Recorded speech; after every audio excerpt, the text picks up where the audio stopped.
Before we start this video, if you haven't watched part 1 yet, make sure to check it out first. It'll help you understand everything that's about to happen. Now, let's get started. Morning has finally broken. The villagers start by covering up the bodies of those who died the night before. Over at the pit they dug for the monkeys, they find a corpse and 3 monkeys acting completely innocent. Seeing this, the villagers point out that these aren't the same aggressive beasts from an hour ago that were attacking people. They look totally harmless right now. The current chief, Bharata, steps in and explains the situation. He believes that the monkeys undergo some sort of reaction when the sun sets, which drives them crazy. He warns that they might attack again tonight, and if they do, it's game over. Gon, the guy with the ponytail, asks the million-dollar question. So, what do we do now? Bharata explains that Kai is their best asset because his senses are sharp and he knows the most about these monkeys. Their priority is to treat him. They've managed to stop Kai's bleeding, but he's still unconscious and probably won't be waking up anytime soon. Meanwhile,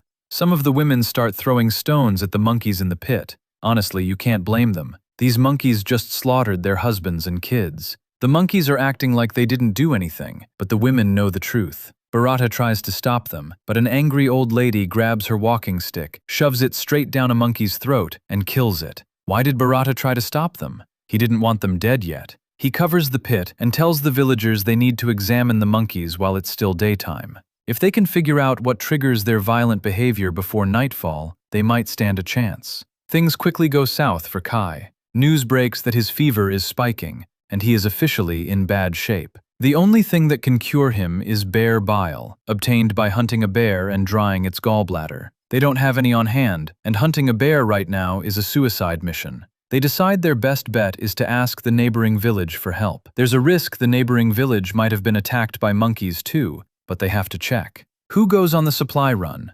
Bharata volunteers first, but his wife, daughter, and the other ladies shut that down. If monkeys attack while Kai is out cold, they need their chief to defend them. Uda, Kai's son, the kid steps up, saying he won't just stand by while his dad struggles. Bharata tells him straight up that he's just a kid, and this job isn't for him. Gone. Bharata assigns the mission to the ponytail guy, ordering him to get the bear bile and return before sunset. Uda isn't buying the "you're too young" excuse. He packs his bags to sneak out, but his grandfather catches him red-handed. Grandpa gives Uda a harsh reality check. Even if he makes it there and back, no village is going to hand over highly valuable medicine just because a kid asked for it. Grandpa also reminds Uda that this entire mess is his fault to begin with. If he hadn't fired that gun and ignored his dad, none of this would be happening. He tells Uda to start using his head instead of his heart. While the men are making plans, the women are starting a mutiny. The old lady yells at Bharata for sending Gon into danger.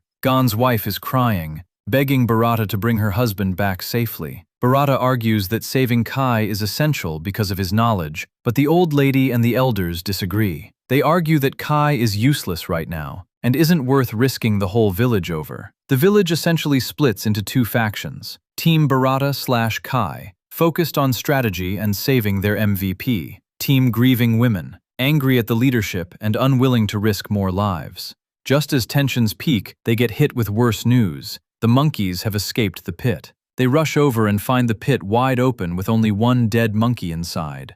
The ex-chief, Kai's dad, examines the broken wood and rope marks, concluding that a human intentionally helped the monkeys escape. The old lady immediately uses this to take shots at Bharata. She stirs up the crowd, claiming that someone betraying the village means they are sick of Bharata's leadership.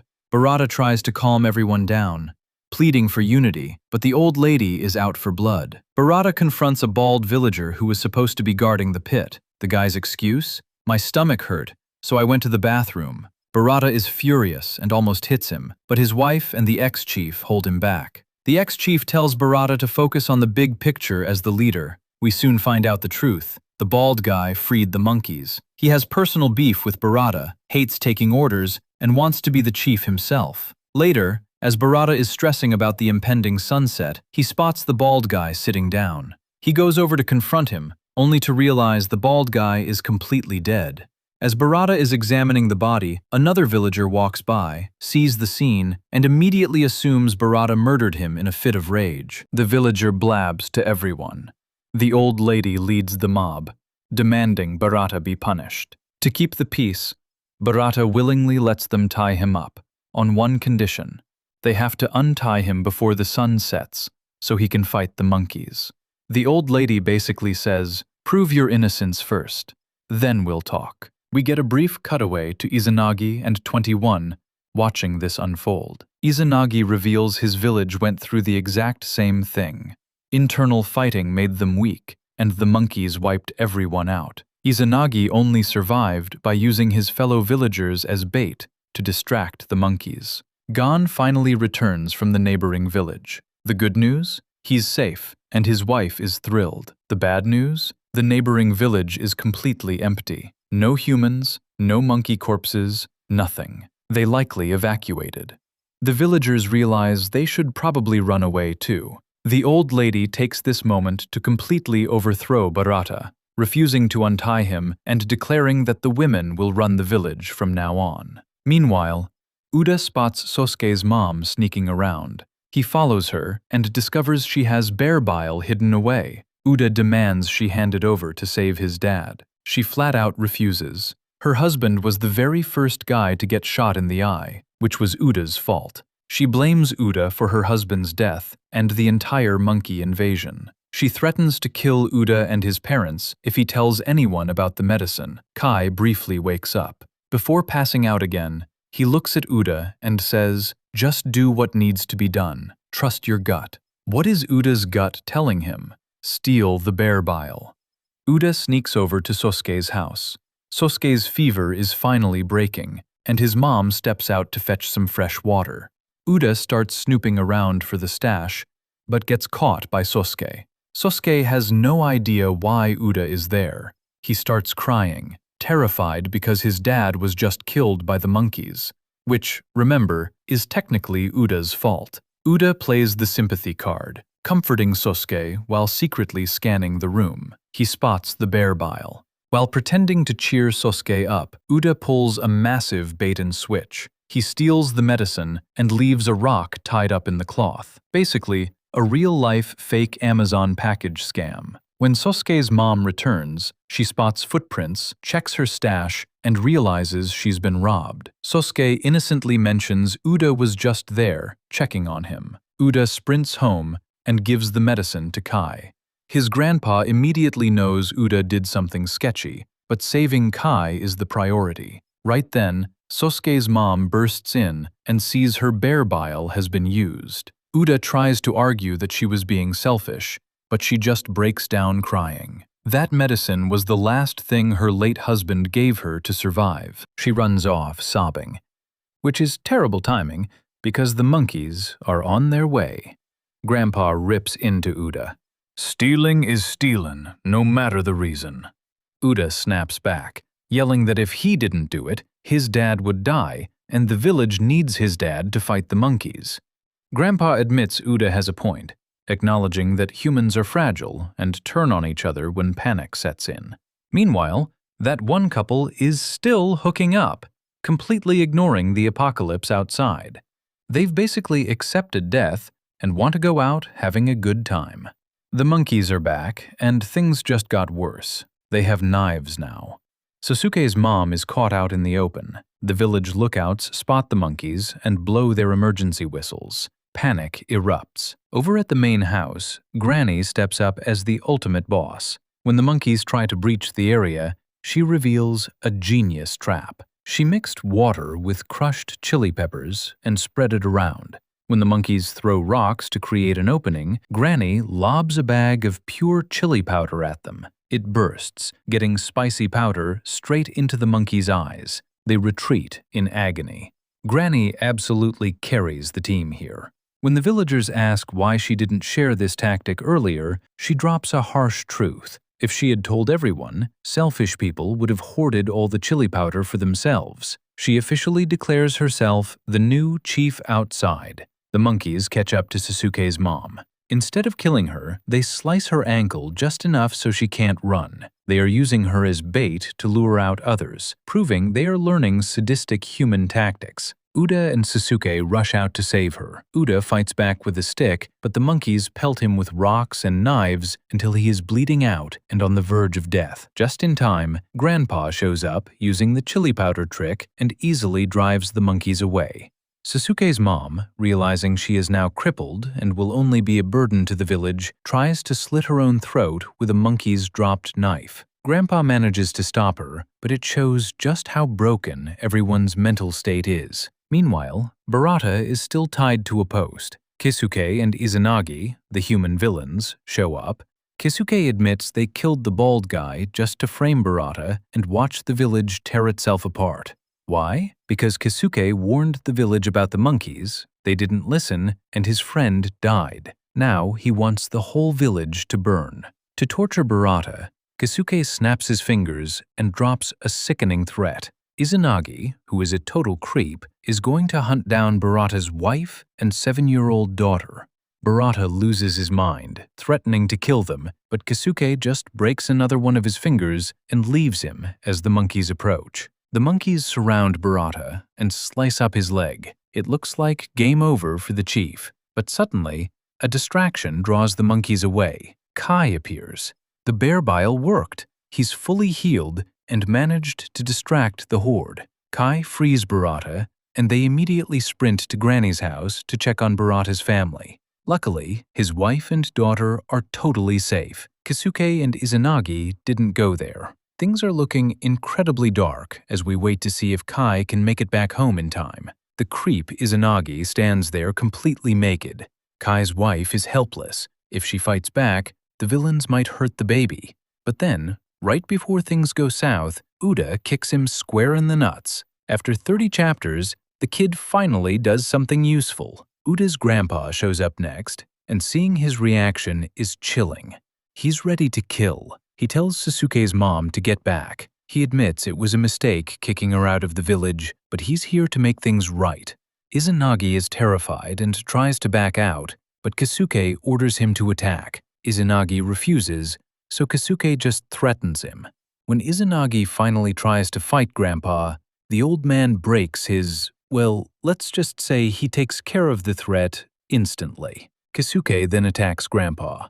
The old man blocks him with a stick, but the stick snaps. Uda thinks it's game over, but Grandpa proves why he was the ex-chief. He catches Kisuke's weapon with one hand, jams the broken stick into his mouth, and hammers him with a barrage of punches. He yells at Kisuke to know his place. It's a total W for the old man. Kai returns and stops his dad from killing Kisuke, trying to maintain some order. Kisuke immediately plays the victim card. My wife died. My best friend died. You guys kicked us out. He acts like he's coming to his senses. It's a total manipulation tactic. As soon as everyone drops their guard, Kisuke punches Uda and levels Uda's mom with a brutal clothesline. Grandpa is about to kill him, but then Kai's wife's water breaks. None of the guys have any idea what to do, but Sasuke's mom steps up. She says they need to get to Granny's house immediately because she's the only one with experience delivering babies. If they don't get there, both the mother and baby could die from infection. They realize they have to carry the wife and Sosuke's mom there, but they are terrified. They wonder if Granny will even help them. But Sosuke's mom drops a fire monologue. If we stay here, we all die. We have to do everything we can. There is no reason not to try, because we are mothers. The other women join in, despite the pain. Kai promises to protect them. They start the trek, but the storm is kicking in, and the monkeys are right on their tail. They have to move silently. A falling tree branch almost hits Sosuke, but Uda saves him. The noise tips off the monkeys, and it turns into a temple run chase scene. They make it to Granny's house and start pounding on the door. The gatekeeper, the old guy inside, refuses to open it, claiming the storm will blow the chili powder away and let the monkeys in. Everyone is screaming, but Granny hears them. She walks up, whacks the guy with her cane, and yells, "Children are the key to this village. If a village abandons its children, it deserves to die." She opens the door, and they scramble inside. One monkey tries to follow, but the old man crushes it with a hammer. The monkeys start wrecking the house. Suddenly, there's a boom, a hole in the wall. It's the monkey with the gun, the one Kai blinded. Kai grabs a bamboo pole and charges outside, alone, to stop the shot. He smashes the gun, but there's a second one. Meanwhile, inside, a monkey with a knife slices the old man's leg. It's chaos. The monkey targets Kai's wife, but Uda saves the day, stabbing a spear through the monkey's chest. He screams that he swears to protect them.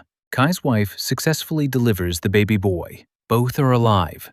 But outside, Kai takes a bullet to the chest and another to the shoulder. He's bleeding out, but he refuses to go down until he sees his son. The villagers try to stop Uda from running out to his dying father, telling him he's just a kid. Barata decides he's going out to save Kai, even though he's injured. He says, "We must die to live," and charges out. The rest of the villagers follow. Kai immediately asks Barata if his wife is safe. Barata tells him, "Worry about yourself for a second. Yes, she's safe. She delivered the baby. Now go inside and see her. But you have to stay alive to do it. Just 20 minutes left until morning. But until then, they have to fight." We get a top-down view showing they are completely surrounded by monkeys.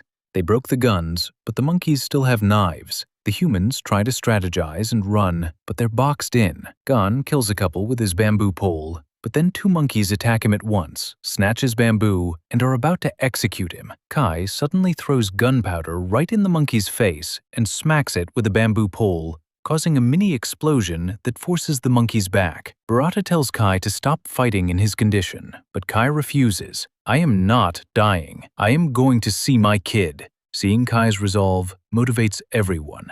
The monkeys start chucking rocks, and they have great aim, going straight for headshots. But then Gon creates a makeshift spear by tying a monkey's dropped knife to the end of his bamboo pole. In one strike, he takes out 2 monkeys. His partner, Shiro, does the exact same thing. Both of them, with their hair let down, look incredibly badass.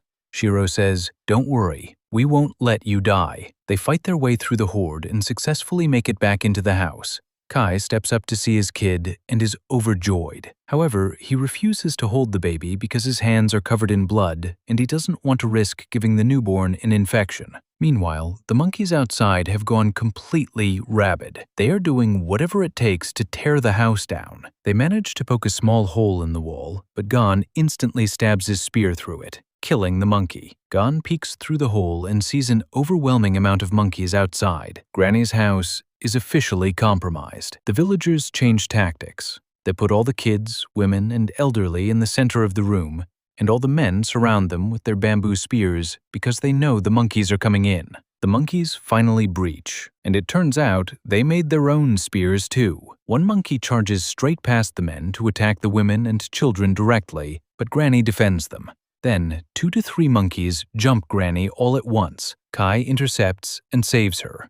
Seriously, how much stamina does Kai have? He took 2 bullets and is still fighting. Kai thanks Granny, telling her that because of her, his child was born. He then drops another banger line. This village needs both men and women to survive. Granny is stunned, saying she never expected to hear something like that from a man like him. Hearing this and watching Kai fight in his condition, his dad looks over and smiles. He is definitely proud of his son. Suddenly, the monkeys completely smash through the roof and drop inside. They grab everyone, men, women, kids, and are literally seconds away from slashing their throats. But then, morning breaks. The exact second the sunlight hits the monkeys, something triggers in them. They completely freak out and sprint out of the house in terror. They did it. They survived another night in hell. The villagers step outside, see the monkeys are gone, and declare, "We survived." And with that, Part 2 of the Monkey Peak manga ends. That covers 40 chapters. There are 53 chapters in total, so why didn't I cover the last 13? Because after this, they decide to abandon the village and head for the mountains. But a bunch of complications happen, kicking off a brand new arc. I'll be back to cover that soon, since it's an ongoing manga. Let me know what you thought of this part. If you ask me, we saw the village break apart at the start and lose all trust, but by the end, they fully united. Also, before I end the video, remember that couple who were hooking up the entire time? Yeah, they went all night until morning, stepped outside, and both survived. The monkeys never even attacked them. The monkeys were just like, yeah, let them do their thing. We'll go kill the others. I don't even know what's up with that. Anyway, that's it for the video. If you enjoyed the video, then like and subscribe, and follow for more manga recaps.